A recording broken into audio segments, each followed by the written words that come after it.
Welcome to another episode of Coffee with Kris. Today, Emmy and I got our travel mugs, and we're on location at the beautiful home of Melissa Elmore, a friend of mine. Melissa, thanks for having us into your home. I'm glad to have you, Kris. Well, thank you. And Melissa has an amazing testimony of the faithfulness and goodness of the Lord.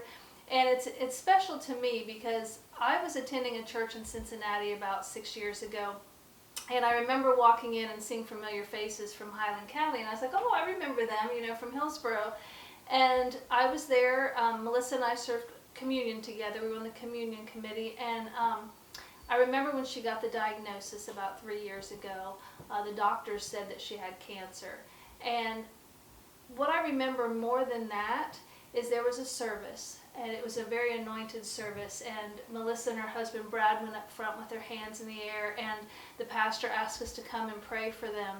And I'll never forget that day. The Spirit of the Lord came down so thick that day, and I even started crying, and I looked up at the pastor and I'm like, she's healed. And he said, I know. And so that was just one of many of the God moments that Melissa's had on this journey to healing and to freedom.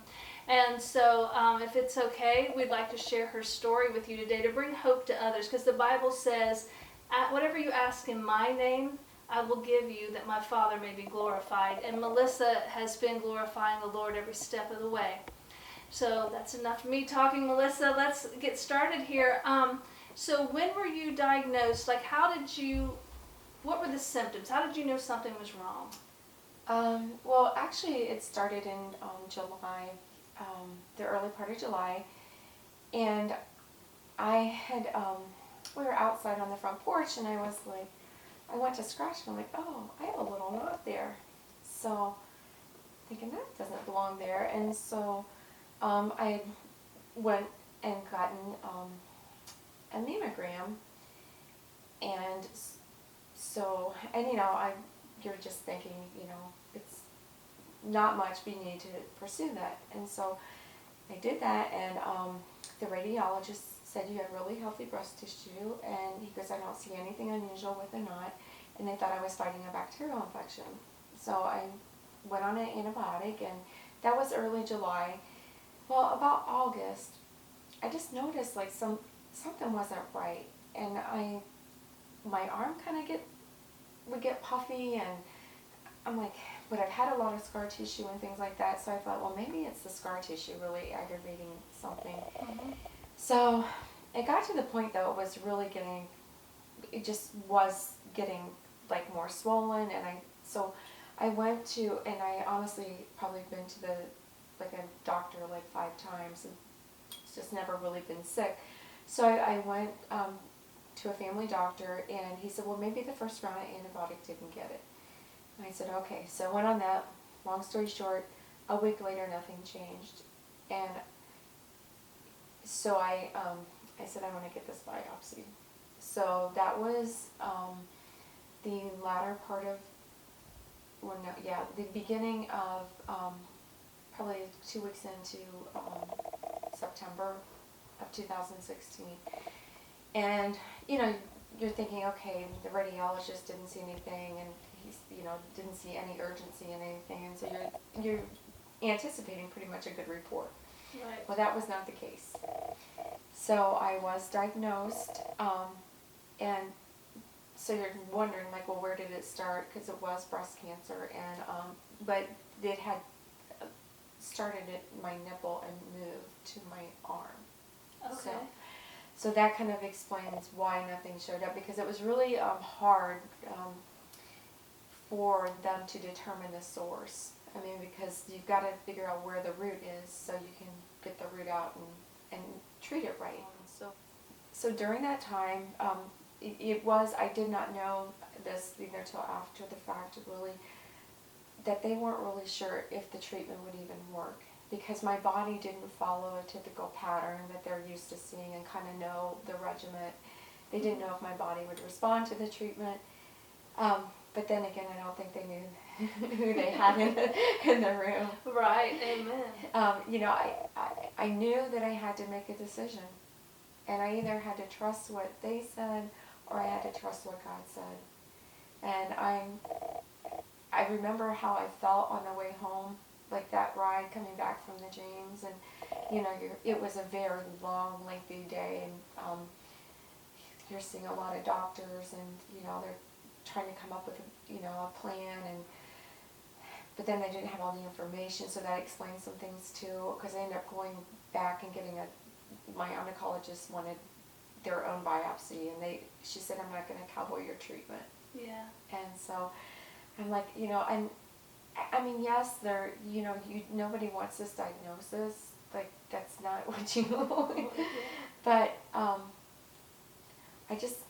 I remember how I felt on the way home, and I remember I'm like, God, I know what you want from me. I know you want me to put all of my faith in you, and I know that's what I'm supposed to do, but this is really hard.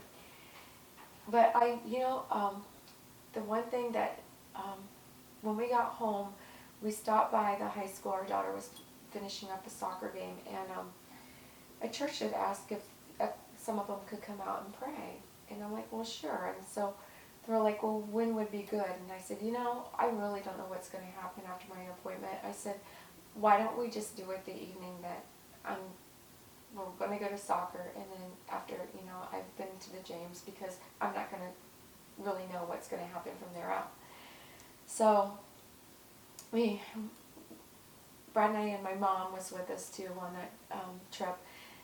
We pulled down the driveway, and there was like 3 or 4 cars, and there's about 10 people standing up there, and I'm like, oh wow, okay.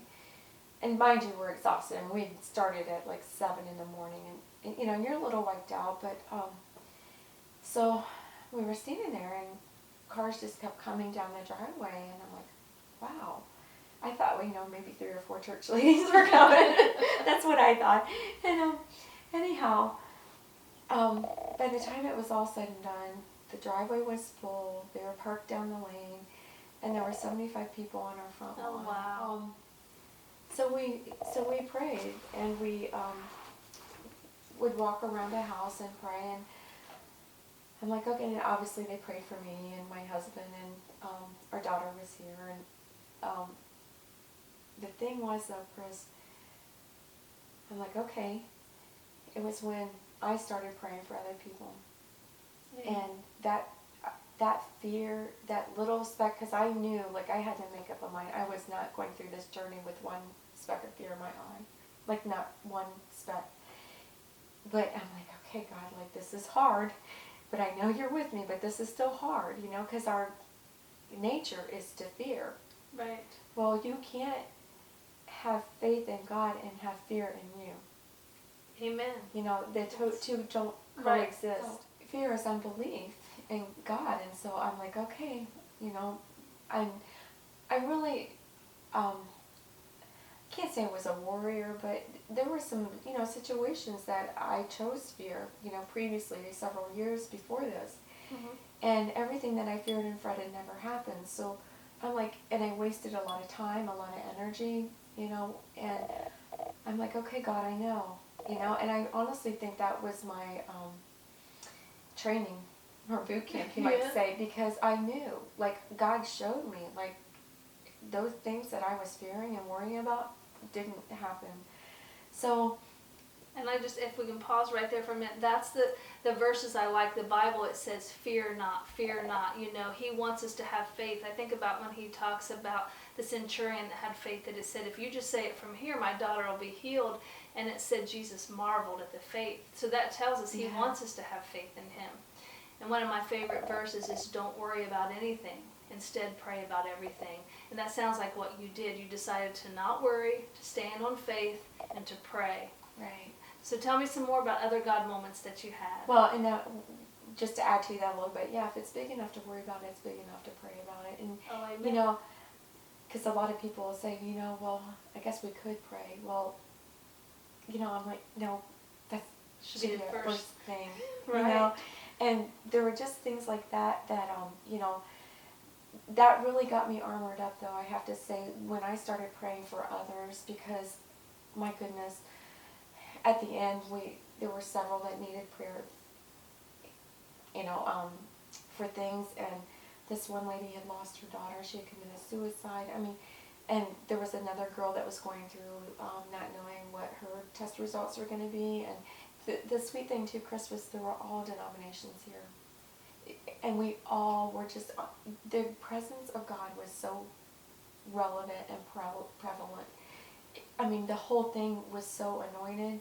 And the thing, I was just the vessel because he gets the glory.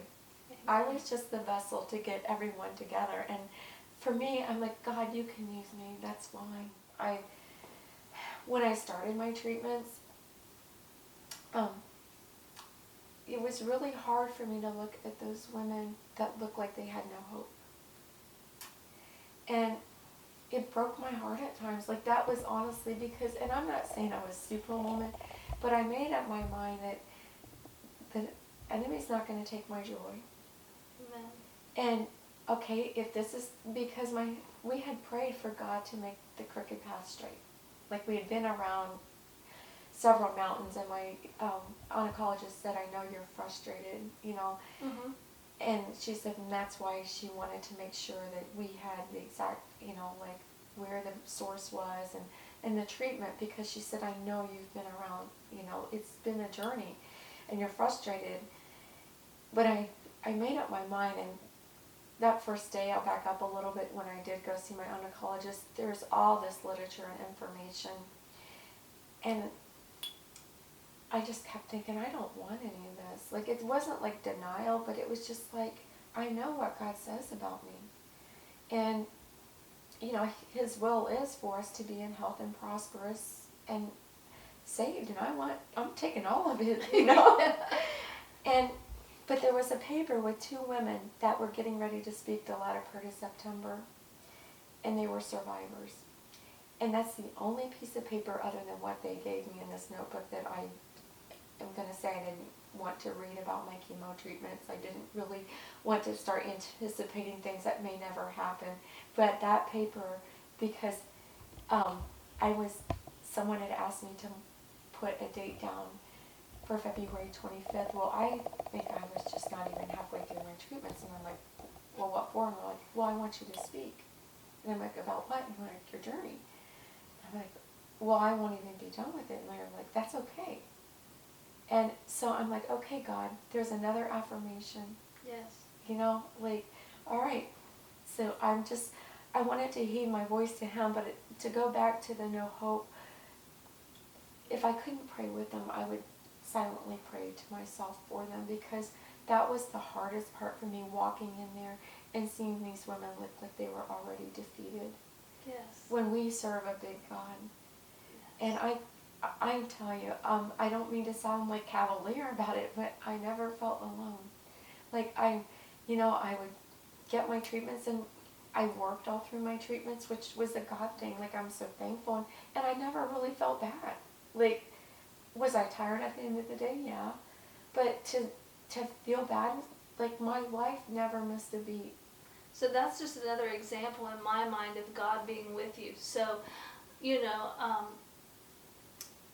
my mother had cancer, and, you know, we all, at some point, I believe in healing, right? I believe God still heals. You're a witness. God heals. But just, you know, even for those people who are just suffering with illness, God could still be with you till you're walking it out, right? He can be with you. He was with you. You know, I saw him with my mother. The nurses would come in and they'd be like, you have to be in pain, you know, with the stats and stuff. And she's like, I'm not in any pain, honey. God's got me.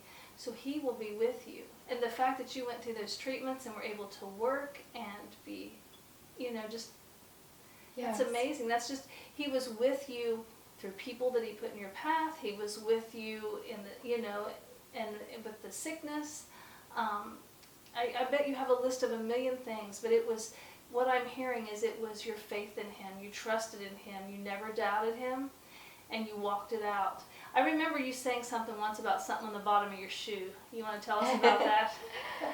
Well, you know, like, and you would, you know, you would have waves, you know, but, and I'm not saying, I didn't let them go on, you know, for days. Right. It might be a few hours, or, you know, you wake up and I don't know, you just start, like, that anxiety could come in, and that's what I really, like, no, because I'm not going that way. That is not going to serve me, and it's not serving God. Yeah. And so there was one day I was getting ready to have a scan, and or I scanner radiation. It all seems like so long ago, but anyway, I was just like, okay, and I just took a marker and I wrote, "The devil's under my foot." And I'm like, you have no space in my body. You have no space in my healing. I know who I serve, and I know who's my rock. And I have to say, there are times that I felt the presence of God, like getting my treatments and radiation. Like I know there's no way man can't give it to you. No. You know, it's a relationship that you, but what I'd like to share too is, don't wait for a crisis to seek God. Like, he's ready and willing. He wants us to come after him. He wants to give us these blessings. Right. You know, and because at first I'm like, well, I just wanted that immediate, like, you know, healing. But then if this is how I had to walk it out, so be it, because there's a purpose in this. And I think he showed you, right? Mm-hmm. And that was what you learned through this. Yes. I mean, and God does not do anything, but he will, what it does, honestly, our trials will make us stronger in the Lord. Mm-hmm. So Paul says, count it all joy. Yes. Yeah. And so when I think about the times that I felt closest to the Lord, they've always been in the worst trials that I've been through in my life. But I look back now, and it's like that's when you learn that you need him. And you brought out a very good point. You know, I'm thankful that I have this relationship with him, because when things fall apart, I know immediately who to go to. In this world, it seems like we try to Google things, we reach out to our friends, and like you said earlier, we think, well, I guess maybe I should pray. No, prayer should be first. Prayer is powerful. I recently looked up a bunch of verses on prayer in the Bible, and there were 3 pages full. God wants us to pray to him. He wants us to seek him. You brought out something else I want to touch on real quick, and that's unity. You know, the Lord keeps speaking to me, walk in love and in unity. The church, Christ's church, are Christians. Yeah. You know, there's that verse, when my people who are called by my name, that's Christians, humble themselves and pray, I will hear. Yes. And it sounds like you had a bunch of Christians humbled and praying around your home, and he heard. Yes. Right? And, you know, and that encouragement, and even ongoing, you know, was really, really sweet, because you still need, you know, it's nice to have that support, but, you know, you want not that you want people to just feed into you, but you want the good testimonies, because that's an encouragement for someone else. You know, so people would tell me good things, you know, and some people, you know, the story might not end good, but I encourage others, if they know someone going through things, tell them the victory. So another opportunity I had to share my journey was with Volley for a Cure. The high school in Hillsborough asked me if I would be willing to speak, and that was not this past year, but the year before. And I said, yes, I would love to speak, but I said, if I can't share my journey about my faith and how God was with me, I can't really share the whole story. And they're like, no, you can share everything. And I just want to say, you know, I spoke, you know, obviously to the young ladies, and there were younger people, you know, men or guys and girls sitting in the stands as well as adults. But it was that opportunity too. You know, this whole journey, like I said, is not about me, but it was like, you have a God that loves you, and if we don't ask him, he can't help us. But we don't have some things because we don't ask God for them. God wants us to go to him. He's our help in, you know, trouble. He's closer than a brother, and he's concerned about our little things, our big things. And it was really sweet to, you know, I used the scenario, you know, so what if you don't make the volleyball team? I know you might want to make the volleyball team, but maybe God has a different plan for you. And I said, it's putting that trust in letting him lead our lives. And it was really, I've always had a passion, you know, I substitute taught a lot, you know, when my kids were in school, and my favorite thing was to speak into the young people, because sometimes I know they don't get to have these conversations at home. Yes. So That's great that you did that, and you're doing exactly, I truly believe The healing came for you because you stood on God's word, you stood on his promises, and you are using this for his glory. It's like, look what God's done. If he'll do it for me, he'll do it for you, right? His word says he's no respecter of persons. Right. Right? So he loves us all, and we all need to seek him. Well, and you know how Peter, like, okay, Peter, you can walk on water, and Peter's like, what? You know, what? So when we have these, you know, things that come up in our lives, what I found was it's really an opportunity to touch the hand of God. You know, just like Peter had to go in faith. Right. Noah had to build an ark with no rain. But it's through those times where it's like that's, you know, God will show himself strong. And those moments, you know, when I think about Peter, I'm like, well, that's, you know, well, no, God is still the same God when Peter was still here. Yes. So. And when Noah built the ark without rain, you know. And sometimes I'm sure that sometimes you felt like Noah or Peter when you're saying, no, I'm healed. I am healed. I don't care what the doctor said, I'm healed. People probably looked at you like they looked at Noah, like, why are you building a boat? There's no rain. Exactly. But God shows up, right? Mm-hmm. Yes, and he usually shows up. I mean, yeah, there's that small voice, but when God shows up, he shows up big. Yeah. So where are you now on your journey? I mean, what's the... So it's hard to believe, Kris, when we decided, you know, I know we talked about it, you know, like months ago when you were still in Cincinnati, and with timing and stuff never worked out, but it's really sweet because I got to thinking when you chose this date, it's been basically 3 years. Wow.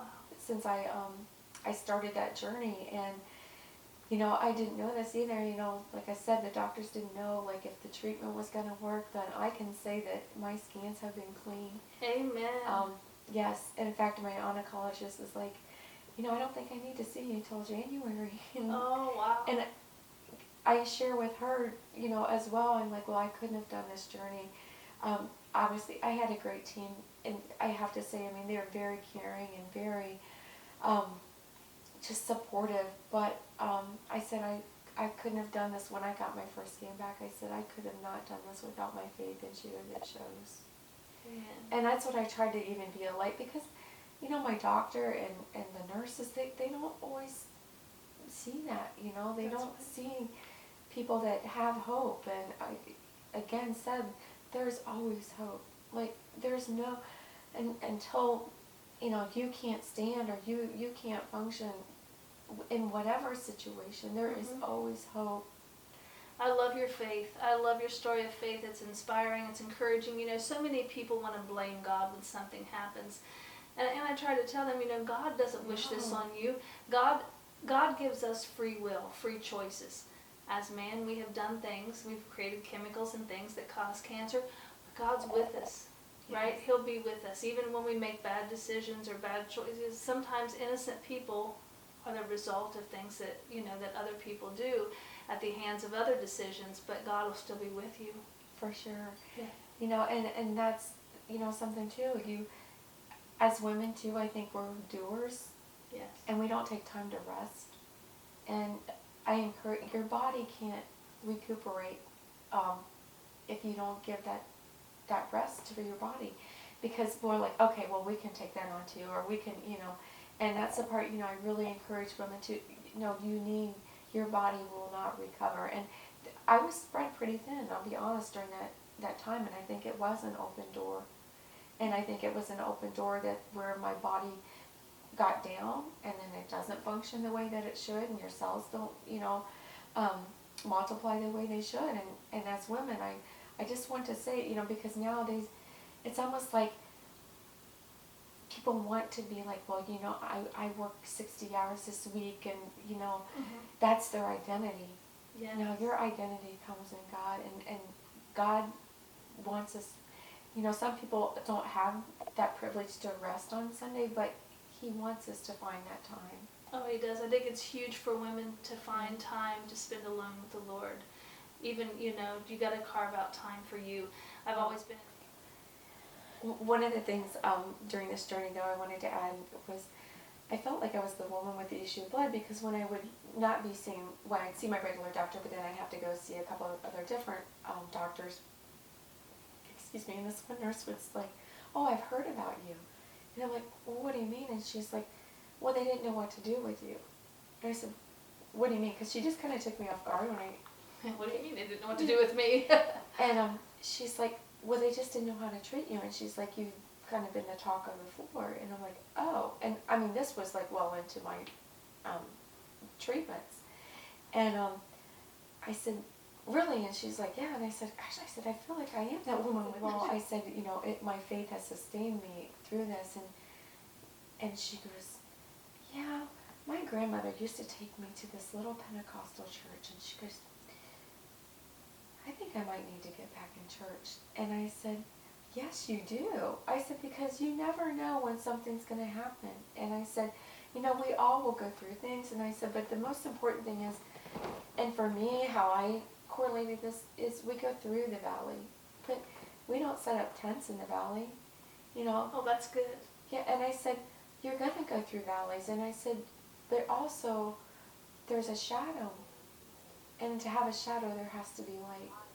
And I said, so I said, yeah, I said, nobody wants to go through this valley. I said, but you will come out on the other side, and there is light. Because there can't be a shadow without light. Oh, that's good. And the other, you know, is when they all were in the fiery furnace. And it was 3 of them, right? Right. But 4 came out. Yes. And none of them smelled like smoke. Yes. That correlated to me too. Like, you know, nobody wants to have chemo. Nobody wants to go through this journey. There's just all these things that, you know, you could get, for a better term, hung up on and occupy your thought process. But I'm like, no. God says do not fear 365 times in the Bible. It's once for every day. Yeah. So why should I start? I've been there and done that. And it didn't do me any good. So my encouragement for other women, Kris, would be, you know, first of all, you don't wait to have this relationship with God, but if you do have something, then seek someone you know that has a church and can help you, you know, get your feet on the ground. And there is just so much, it overwhelms me, the goodness of God, you know, and it's like, I don't know if you hike or climb, but, you know, if you want to see the view, you've got to climb the mountain. And that's kind of another scenario that I use. Like, I'm going to get the view. I've just got to get up there to get it. Yes. You know, so as women, I think we need to lean on people during those times more and lean on God, you know. Yes. But you want to lean on women that are going to speak things into your life that can help and support you.